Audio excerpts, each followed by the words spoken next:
فاكر لما الزمالك راح للوداد جاب منه بن شرقي ونجم، وكلنا اتفاجئنا والاتنين عملوا معانا اداء فشيخ، حتى ونجم اللي كنا يمكن بننتقده دلوقتي نتمنى ربع مستواه.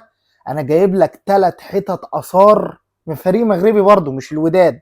خد بالك الوداد اداك الوينجين بتوعه، هو نادي مش استثماري، نادي بينافس على افريقيا. انا جايب لك نادي استثماري بيجيب اللعيبه ويطلعها. الفتح الرباطي 3 حتت اثار، مهاجم ووينجين، وينج يمين ووينج شمال، والوينج الشمال بيلعب يمين وشمال. حاجه اللهم صل على النبي، وبالفيديوهات، واعرض لك الفيديوهات بتاعتهم. وعشان انجز عليك هم هيبقوا اول الحلقه اصلا، عشان لو عايز تقفل الحلقه. بعد كده هنخش على اللعيبه المصريه اللي لازم تيجي او اللي الزمالك بيتفاوض معاها. بعد كده رساله لحمزه المسلوسي. قبل اللعيبه الاجانب، الزمالك خلاص رسميا الصحفي سانتي قال مدرب الزمالك يوم الاثنين، اول حد، مش هيتاخر عن الاثنين. نخش على اللعيبه المغاربه، 3 فرد اصلي. نخش على الوينج الاول، الوينج الشمال اقل قيمه تسويقيه فيهم 200,000 يورو، بيلعب في الفتح الرباطي، الثلاثه في الفتح الرباطي، 25 سنه، ناشئين الوداد، اسمه صلاح الدين. هوريك فيديوهاته، بس دي ارقامه. ارقامه الموسم ده مش احسن حاجه، جون و5 اسيستات. بس انت كزملكاوي لو اتفرجت عليها تقول لي ده اللي يجي من الثلاثه. انا عايزك تشوف الثلاثه وتقول لي مين احسن 2 فيهم نجيبهم، لان اكيد مش هيبيع لك الثلاثه. حته لعيب حريف حرفنه مش ممكن. واتفرج على فيديوهاته.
شفته؟ قول لي بقى ده اذا كان يجي الزمالك ولا لا. اللعيب الثاني وينج يمين هداف، اسمه امين صوان، حته وينج بيتكلم عليه الرجاء والوداد، وكان الترجي تقريبا. عنده 23 سنه او 22 سنه، جايب 9 اجوان واربع اسيستات في 20 ماتش. وينج يمين، حاجه شبه زيزو نوعا ما كده، بيخلص عكس التاني كان حريف. صلاح الدين كان حريف. اللعيب ده القيمه التسويقيه بتاعته 900,000 يورو، وادي ارقامه. انا اتمنى ان ده يجي. بص شوف فيديوهاته براحتك خالص.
وينج يمين ووينج شمال عنب. هتقول لي صلاح الدين ده بيلعب شمال ويمين واكتر شمال، مفيش مشكله. لو عايز تجيب صلاح الدين ده شمال ان هو ارخص لانه 200,000 يورو، لو رحت اديته ب 500,000 خلصت، ماشي. شايف ان ده هداف اكتر، هاته. ده صلاح الدين ده معروض عليه من الوداد والرجاء 800 و700 الف. انت لو رحت اديت للنادي ده فتح الرباطي 1.5 مليون، هيقول لك تعالى بسرعه. ولاعبين انت ممكن تاخد الاثنين كومبو ب 2 مليون. داخل لك على مهاجم فتاك، اقسم بالله انا ما عارف الزمالك ازاي ما بصش عليه. عنده 22 سنه، جايب 12 جون في الدوري واربع اسيستات في 25 ماتش. يمكن ما كنتش دقيق في الارقام 11 او 12، بس الفيديوهات اللي تحكم. 22 سنه، مهاجم اصلي اسمه ايوب. طبعا اسمهم التاني بيبقى صعب فانا مش هنطقه، بس لعيب يا جدعان مجرم. بص شوف فيديوهاته.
الثلاث حتت اثار دول، راس حربه ووينجين بفيديوهاتهم دول، لو رحت خدت منهم اتنين ب 2 مليون دولار، ايه؟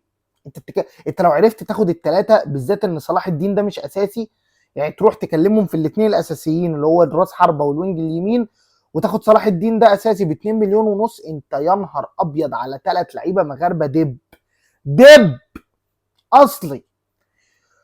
معاهم كام لعيب مصري قبل ما معاهم كام معاه.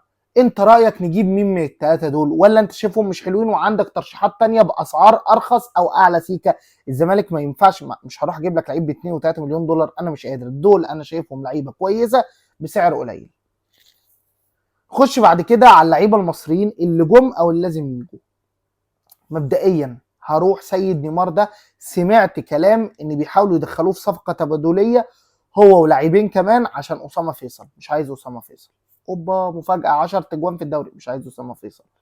انا عندي محمد شريف وناصر منسي، لو جبت راس حربه كمان المغربي ده واحد كمان محتاج اسامه فيصل فيه. البنك الاهلي عايز سيد نيمار. سيد نيمار اول صفقات الزمالك رجع من الاعاره، سيبه بديل لعمر جابر، بديل للوينج اليمين. انت جبت وينج يمين اجنبي، مين البديل بتاعه؟ مفيش. الجفالي مشي، شيكابالا كبير في السن، ايشو ما يشيلش، يبقى سيد نيمار شفناه قادر انه يبقى بديل في الماتشات المحليه. اول صفقه. الصفقات المهمه جدا، محمد طلبه من بوخم، ده خلص في الزمالك وده لازم يجي ثالث مع حسام عبد المجيد والونش. في كلام ان هنجيب محمد ربيع من البنك الاهلي، مش عايزه يا جدعان، فلوس زياده وصفقات على الفاضي. لا لا لا لا لا، اسامه فيزر هو محمد ربيع. انا عايز مين؟ عايزك تطلع على بيراميدز، زلاكا، بوبو، صابر. شايف الثلاثه دول يودوا لك الفرقه في حته تانية.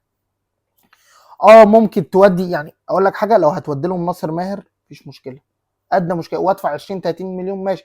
عندي احمد حمدي، عندي بوبو، عندي صابر، الثلاثه بيلعبوا مكانه عادي. لو عبد الله السعيد جدد عادي.